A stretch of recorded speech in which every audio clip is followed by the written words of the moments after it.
اعوذ باللہ من الشیطان الرجیم بسم اللہ الرحمن الرحیم وعلم آدم الاسماء كلها، اور اللہ نے سکھا دیے آدم کو تمام کے تمام نام۔ اب اس میں بھی ایک رائے تو یہ ہے، بلکہ اس میں تقریباً اجماع ہے مفسرین کا، کہ اس سے مراد ہے تمام اشیاء کے نام، اور تمام اشیاء کے نام سے مراد ہے ان کی حقیقت کا علم۔ ہیومن نالج جو ہے، اگر آپ اس کا تجزیہ کریں گے تو وہ یہی ہے کہ انسان ایک چیز کو پہچانتا ہے، پھر اس کے لیے ایک نام رکھتا ہے یا کوئی ٹرم اس کے لیے قائم کرتا ہے۔ اس نام یا ٹرم اور اس کے حوالے سے، اصطلاح کے حوالے سے بہت سے حقائق کو اپنے ذہن کے اندر محفوظ کرتا ہے۔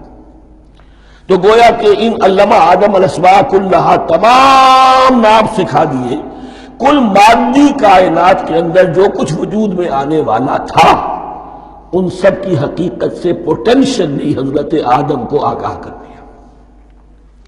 یہ پوٹینشل علم ہے، ہیومن نالج، جو ایکوائرڈ نالج ہے، جو انسان کو سم اور بسم اور اپنے اس دماغ کے کمپیوٹر کے ذریعے سے حاصل ہوتا ہے۔ ایک ہے ریویلڈ نالج جو اللہ وحی کے ذریعے سے بھیجتا ہے، ایک ہے ایکوائرڈ نالج، انسان خود علم حاصل کرتا ہے۔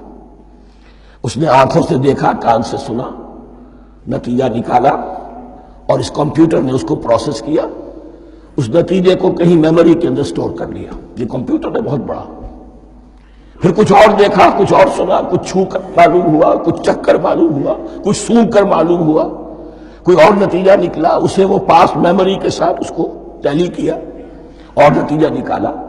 اس طرح رفتہ رفتہ ان السمع والبصر والفؤاد کل اولئک کان عنہ مسئولا، یہ ایکوائرڈ نالج تین چیزوں سے انسان کو حاصل ہو رہا ہے، سماعت، بصارت اور یہ عقل، جو فائدہ اخذ کرتی ہے، جو اس کو پروسیس کرتی ہے، اس تمام جو سینس ڈیٹا اس کو مہیا ہوتا ہے سینس آرگنز کے ذریعے سے۔ یہ علم ہے جو پوٹینشلی حضرت آدم کو دے دیا گیا۔ اس کی ایکسفولیشن ہو رہی ہے، اب درجہ بدرجہ وہ علم پھیل رہا ہے، بڑھ رہا ہے، اور بڑھتے بڑھتے کہاں تک پہنچے گا ہم کچھ نہیں کہہ سکتے۔ کہاں سے کہاں پہنچ گیا انسان۔ اس نصف صدی کے اندر علم انسانی میں جو ایکسپلوژن ہوا ہے، میں اور آپ اس کا تصور تک نہیں کر سکتے۔ اکثر بڑے بڑے جو سائنسدان ہیں انہیں تصور نہیں ہے، اس لیے کہ ایک شخص اپنی لائن فزکس کے بارے میں جانتا ہے کیا کچھ ہو گیا، یا فزکس کی بھی کسی شاخ کے بارے میں جانتا ہے، باقی دوسری جو لائن ہے اسے کچھ پتہ نہیں۔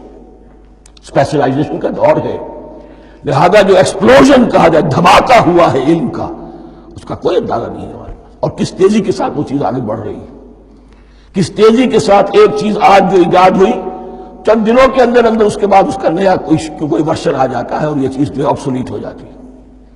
کمیونیکیشن کے اندر جو انقلاب عظیم برپا ہوا، تو آپ یہ سمجھیے کہ اقبال نے جو شعر کبھی کہا تھا کہ عروج آدم خاکی سے انجم سہمے جاتے ہیں، کہ یہ ٹوٹا ہوا تارا مہ کامل نہ بن جائے۔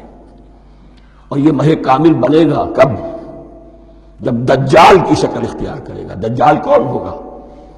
جو ان تمام قواعد طبیعہ کے اوپر قابو پا لے گا، جب چاہے گا جہاں چاہے گا بارش برسائے گا، رزق کے تمام خزانے اپنے ہاتھ میں لے لے گا، جو اس کے اوپر ایمان لائے گا اسی کو ملے گا، کسی اور کو نہیں ملے گا، اس کی آواز پوری دنیا میں سنائی دے گی، وہ چند دنوں کے اندر پوری دنیا کا چکر لگا لے گا۔ یہ ساری چیزیں جو حدیث میں دجال کے بارے میں آئی ہیں، وہ اسی علم آدم، ایکوائرڈ نالج کے اس حد کو پہنچ جانا کہ وہ ٹوٹل مسٹریز نیچر کی جو ہے وہ اس پر منکشف ہو جائے، اور ان قواعد طبیعہ کو وہ ہارنس کر لے، قابو میں لے آئے اور انہیں استعمال کرے۔ کبھی جب ہمارے کسی بہت 200-300ویں کوئی پیڑھی میں کوئی ہمارے جد امجد ہوں گے جنہوں نے کوئی چٹان دیکھی کہ گری، پتھر پر پتھر ٹکرایا تو آگ اس میں سے شعلہ نکلا، اس کا یہ مشاہدہ کافی ہو گیا آگ پیدا کرنے کے لیے۔ پتھروں کو ٹکراؤ، آگ پیدا کر لو۔ یہ اس دور کی سب سے بڑی ایجاد تھی، آگ، انرجی۔ اب وہ انرجی کہاں سے کہاں پہنچی، وہ آگ نے بھاپ کی شکل اختیار کی، پھر ہم نے بجلی ایجاد کی، اور کب کیا ہے، ایٹمک انرجی ہے، اور نہ معلوم کیا کیا ہے، اللہ عالم۔ ان تمام چیزوں کا تعلق ہے خلافت ارضی کے ساتھ۔ لہذا فرشتوں کو جو بتایا گیا وہ یہ ہے کہ آدم کو علم بھی دیا جا رہا ہے، صرف اختیار ہی نہیں دیا جا رہا، علم دیا جا رہا ہے۔ وَعَلَّمَ آدَمَ الْأَسْمَاءَ كُلَّهَا ثُمَّ عَرَضَهُمْ عَلَى الْمَلَائِكَةِ، پھر ان تمام اشیاء کو پیش کیا فرشتوں کے سامنے۔ فَقَالَ أَنبِئُونِي بِأَسْمَاءِ هَؤُلَاءِ، اور فرمایا کہ مجھے بتاؤ ان چیزوں کے نام، ان کنتم صادقین، اگر تم سچے ہو۔ قالوا سبحانك لا علم لنا الا ما علمتنا، انہوں نے کہا پروردگار تو پاک ہے ہر نقص سے، ہر عیب سے، ہر ضعف سے، ہر احتیاج سے، مبرہ ہے، منزہ ہے، اعلیٰ ہے، عرفہ ہے۔ لا علم لنا الا ما علمتنا، ہمیں کوئی علم حاصل نہیں سوائے اس کے جو تم نے ہمیں سکھا دیا ہے۔ اس کی تعبیر یہی بہتر معلوم ہوتی ہے کہ ملائکہ کی حیثیت در حقیقت اس کائناتی جو حکومت ہے اللہ کی، آفاقی حکومت، اس کے کارندوں کی ہے، یا اس کے سول سرونٹس ہیں، تو ہر ایک کو صرف اس کے شعبے کے متعلق علم دیا گیا ہے، علم جامع نہیں ہے، تمام چیزوں کا علم یہ معلوم کرنے کی استعداد ان کے پاس نہیں ہے۔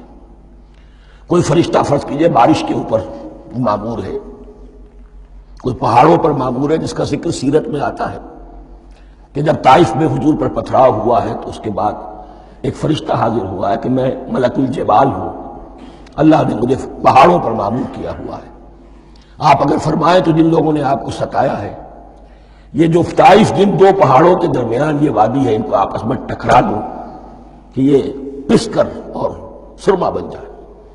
آپ نے فرمایا نہیں، کیا عجب، اللہ تعالیٰ ان کی اگلی نسلوں کو ہدایت دے دے۔ تو فرشتے ہیں، کوئی پہاڑوں پر مامور ہے، کوئی کسی خدمت پر مامور ہے، ان کو علم دیا گیا ہے صرف انہی کی اپنی جو بھی فرائض منصبی ہیں ان کے شعبے سے متعلق، کل نہیں۔ جامعیت جو ہے علم کی وہ ہے کہ جو حضرت آدم علیہ السلام کو پوٹینشلی دے دی گئی، اور جو اب بڑھتے بڑھتے ایک بہت بڑا درخت بن چکا۔ سبحانک لا علم لنا الا ما علمتنا انک انت العلیم الحکیم، یقیناً آپ ہی کی ذات ہے جو کل کے کل علم کی حامل ہے، اور جس کے اوپر حکمت بھی، جس کی حکمت بھی قابل ہے۔ باقی تو ہر مخلوق میں سے ہر ایک کا علم ناقص رہے گا۔ العلیم، کل علم کا جاننے والا تو ہی ہے۔ الحکیم، کل حکمت وہ تو تیرے ہی پاس ہے۔